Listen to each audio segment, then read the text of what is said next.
saya Milian Sakarina. Sekarang saya akan menjelaskan apa itu laporan. Nah, sekarang saya akan menampilkan materi laporan di sini. Nah, sekarang apakah kalian tahu apa itu laporan? Laporan yaitu cara seorang penulis berkomunikasi dalam informasi kepada seseorang atau suatu badan dikarenakan adanya sebuah tanggung jawab yang ia pegang. Nah, selain pengertian di atas, selanjutnya ada pengertian laporan menurut para ahli. Laporan pengertian menurut para ahli ada 3, yaitu yang pertama dari Kiraf. Laporan adalah suatu cara komunikasi di mana penulis menyampaikan informasi kepada seseorang atau suatu badan dikarenakan tanggung jawab yang dibebankan kepadanya. Yang kedua ada dari Decedenier, yaitu laporan adalah suatu alat komunikasi untuk tempat menulis membuat beberapa kesimpulan atau keadaan yang telah ia selidiki. Yang terakhir ada dari Profesor Dr. Wahyudi Atmosudirjo, yaitu laporan adalah setiap tulisan yang berisi hasil pengolahan data ataupun informasi. Nah, laporan tersebut juga memiliki 5 fungsi, diantaranya yaitu 1. Pertanggungjawaban dan pengawasan atau pengendalian. Nah, dalam laporan tersebut, sang penulis harus memiliki rasa tanggung jawab yang besar dalam menyampaikan informasi yang terdapat di dalam laporan secara faktual atau lebih rinci dan sesuai fakta-fakta yang ada. Nah, yang kedua yaitu penyampaian informasi. Salah satu syarat seorang penulis dalam menulis laporan yaitu adanya informasi yang berasal dari laporan yang ia buat. Yang ketiga ada bahan pengambilan keputusan. Dalam suatu organisasi atau dalam lingkup kerja, biasanya ketua dan pimpinannya memberikan suatu keputusan dalam bentuk sebuah laporan yang menyatakan bahwa laporan tersebut adalah keputusan yang sah. Dan yang keempat adalah alat pembina kerjasama. Alat pembina kerjasama dilakukan ketika kita ingin melakukan kegiatan kerjasama dengan seseorang, organisasi, atau perusahaan. Maka, kita harus memberi laporan tersebut sebagai bukti ingin mengikuti kegiatan mereka. Nah, yang terakhir yaitu alat pengembangan cakrawala wawasan. Informasi-informasi yang ditulis dalam laporan secara faktual dan sesuai dengan fakta-fakta yang ada. Maka, wawasan dan ilmu akan semakin banyak berkembang dikarenakan adanya informasi serta kegiatan yang ada di dalam laporan tersebut. Nah, selanjutnya yaitu ada syarat-syarat laporan. Syarat-syarat laporan ada 10, yaitu 1. Jelas. Yang kedua mengenai sasaran. Yang ketiga lengkap. Yang keempat tepat waktu. Yang kelima konsisten. Yang keenam objektif, yang ketujuh proses timbal balik, yang kedelapan logis, yang kesembilan sistematis, dan yang terakhir sesuai penerimanya. Nah, jenis-jenis laporan ada 4, yaitu yang pertama informatif. Informatif itu cara penyajiannya lisan, lalu waktu penyampaiannya rutin. Bentuk laporannya yaitu berupa surat, sifat penyajiannya berupa informal. Yang kedua, jenis laporan rekomendasi. Cara penyajiannya yaitu tertulis, waktu penyampaiannya insidental, bentuk laporannya berupa memo, sifat penyajiannya yaitu secara formal. Nah, laporan juga memiliki tujuan, diantaranya yaitu untuk mengatasi suatu masalah, untuk membuat data yang detail dan faktual, lalu untuk mempersiapkan tindakan dalam pengambilan keputusan, untuk mengetahui perkembangan, dan untuk menandakan pengawasan, pengendalian, atau perbaikan. Lalu ada yang namanya sistematika penulisan. Yang pertama, menganalisis masalah, merencanakan penanganan masalah, menyelidiki masalah, menyusun produk, dan membenahi dan menyiapkan produk. Lalu, ketika kita menemukan suatu masalah, maka analisis terlebih dahulu masalah tersebut, maka akan lebih mudah menemukan solusi-solusi yang tepat. Sehingga laporan yang dibuat sesuai dengan tujuan yang ingin digapai. Nah, yang terakhir ada kerangka penulisan. Kerangka penulisan ada 5 macam. Yang pertama yaitu pendahuluan, yang kedua batang tubuh laporan, yang ketiga kesimpulan, yang keempat saran, dan yang kelima lampiran. Nah, yang wajib kita ketahui dalam membuat laporan adalah menentukan sebuah topik. Topik dalam sebuah laporan atau penelitian bisa ditentukan oleh kita sendiri dan kemudian disetujui oleh dosen, guru, atau pihak yang berwenang lainnya dalam proses penelitian Anda. Nah, yang kedua, melaksanakan penelitian. Setelah kita dapat menentukan topik, tahap berikutnya yaitu melaksanakan penelitian. Melaksanakan penelitian yaitu berhubungan dengan topik penelitian tersebut. Kita harus mencari dan mengumpulkan banyak referensi referensi pendukung dari berbagai sumber-sumber sebagai topik yang kita pilih kemudian. Di sini saya akan menjelaskan dasar-dasar pembuatan laporan yang baik dan benar. Yang pertama yaitu pemberi laporan.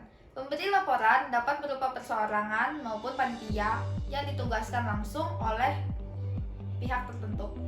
Misalkan, seorang mahasiswa yang ditugaskan untuk meneliti suatu proyek di suatu daerah. Yang kedua yaitu penerima laporan. Penerima laporan bukan hanya dibuat oleh seorang atau suatu badan, tetapi laporan juga disampaikan atau ditunjukkan kepada suatu orang atau suatu badan. Sedangkan yang menerima laporan tersebut adalah orang atau badan yang menugaskan laporan itu. Yang ketiga yaitu tujuan laporan. Tujuan laporan umumnya untuk mengatasi masalah, untuk mengambil laporan suatu masalah agar laporan tersebut menjadi lebih efektif. Lalu untuk mengetahui kemajuan tersebut, suatu masalah untuk mengadakan pengawasan dan perbaikan, untuk menemukan teknik-teknik terbaru dan lain sebagainya. Yang keempat, ada sifat laporan. Sifat laporan harus memenuhi sifat-sifat berikut. Yang pertama yaitu mengandung imajinasi. Yang kedua, harus sempurna dan lengkap. Yang ketiga, laporan juga harus disajikan secara menarik. Nah, bentuk-bentuk laporan ada dua macam. Yang pertama, laporan lisan. Nah, laporan lisan contohnya seorang pemimpin upacara yang menyampaikan laporan langsungnya kepada pembina atau inspektur upacara. Yang kedua ada laporan tertulis. Bentuk-bentuk laporan tertulis diantaranya yaitu memo, surat, naskah, dan buku. Nah, di antara semua laporan tersebut yaitu ini bersifat formal dan harus membuat pertanggungjawaban kepada kegiatan yang dilaporkan. Nah, selanjutnya ada manfaat laporan. Manfaat laporan ada 4, yaitu yang pertama sebagai dasar penentuan kebijakan, yang kedua sebagai bahan untuk penyusunan rencana kegiatan berikutnya, yang ketiga kita dapat mengetahui perkembangan dan proses dari peningkatan hingga kegiatan, dan yang terakhir yaitu akan menjadi sumber informasi. Selain manfaatnya, laporan juga memiliki ciri-ciri. Ciri-ciri laporan ada 4, yaitu yang pertama ringkas, yang kedua lengkap, yang ketiga logis, dan yang terakhir sistematis. Nah, jenis-jenis laporan yang lainnya yaitu yang pertama, jenis laporan berdasarkan waktu, berdasarkan bentuk, berdasarkan penyampaian, berdasarkan sifat, dan berdasarkan isinya. Yang pertama, saya akan menjelaskan tentang berdasarkan waktu. Laporan berdasarkan waktu dibagi menjadi 2, yaitu laporan berkala dan insidental. Laporan berkala yaitu laporan yang dibuat secara periodik atau rutin dalam jangka waktu tertentu. Selanjutnya, laporan insidental yaitu laporan yang diperlukan apabila kita sedang membutuhkan saja. Selanjutnya, jenis laporan berdasarkan bentuk. Jenis laporan berdasarkan bentuk ada 3 macam, yaitu bentuk surat, bentuk naskah, dan bentuk memo. Nah, yang pertama laporan berbentuk surat. Laporan berbentuk surat adalah dibuat secara tertulis, isinya antara 1 sampai 4 halaman. Dan yang kedua berbentuk naskah. Berbentuk naskah disampaikan dalam bentuk naskah pendek maupun naskah panjang. Nah, yang terakhir yaitu laporan berdasarkan bentuk memo. Laporan berbentuk memo yaitu berisi laporan yang sangat pendek dan ditulis menggunakan memo saja, tidak menggunakan hal lain. Nah, yang terakhir yaitu laporan visual. Laporan visual disampaikan melalui penglihatan, media lainnya, atau prestasi lainnya. Lalu, ada lagi jenis laporan yang berdasarkan sifatnya. Jenis berdasarkan sifatnya ada 2 macam, yaitu laporan biasa dan laporan penting. Laporan biasa biasanya bersifat biasa dan tidak rahasia, sehingga jika laporan terbaca oleh orang lain tidak menimbulkan dampak negatif. Selanjutnya ada laporan penting. Laporan penting itu bersifat rahasia dan tidak patut diketahui orang lain atau bersifat privasi. Nah, jenis yang terakhir yaitu jenis laporan berdasarkan isinya. Jenis laporan berdasarkan isinya dibagi menjadi laporan informatif, rekomendasi, analisa, kelayakan, dan laporan pertanggungjawaban. Yang pertama, laporan informatif, yaitu adalah laporan yang berisi informasi penting saja. Rekomendasi adalah laporan yang berisi penilaian sekilas tanpa adanya pembahasan lebih lanjut. Lalu, laporan analisa yaitu berupa hasil analisa mendalam. Laporan kelayakan yaitu laporan yang berisi hasil penentuan kelayakan pilihan atau yang mana terbaik bagi mereka. Dan yang terakhir, laporan pertanggungjawaban. Laporan pertanggungjawaban yaitu tugas seseorang atau kelompok pada atasan yang memberi tugas tersebut. Selanjutnya ada laporan berdasarkan isinya. Laporan berdasarkan isinya dibagikan menjadi dua.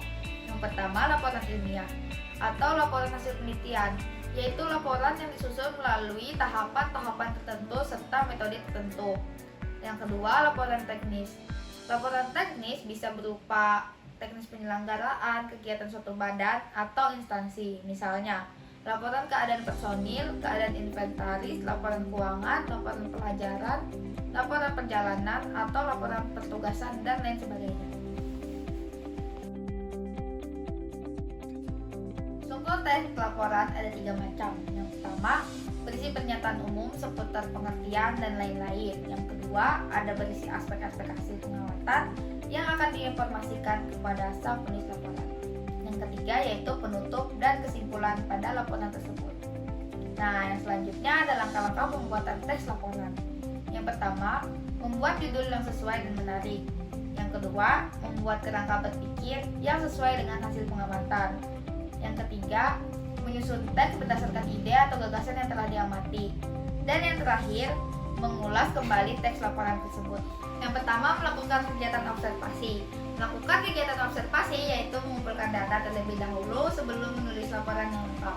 Nah, data yang dikumpulkan dapat berasal dari penelitian, kunjungan jurnal kegiatan, angket, wawancara, dan pengamatan atau observasi. Lalu yang kedua, menulis kerangka laporan. Setelah data hasil observasi terkumpul, kemudian kita perlu menuliskan kerangka laporan. Kerangka laporan ada 3 hal pokok, yaitu pendahuluan, isi, dan penutup. Judul ditulis di awal laporan, lalu pendahuluan meliputi 7 bagian. 7 bagian tersebut yaitu kegiatan, maksud dan tujuan, waktu pelaksanaan, bentuk kegiatan, penyelenggara, anggaran, dan kendala. Kemudian isi laporan diakhiri dengan penutup. Selanjutnya yang ketiga, ada menulis laporan lengkap. Menulis laporan lengkap yaitu kerangka laporan di atas dapat dikembangkan berdasarkan data observasi yang dikumpulkan menjadi laporan yang utuh.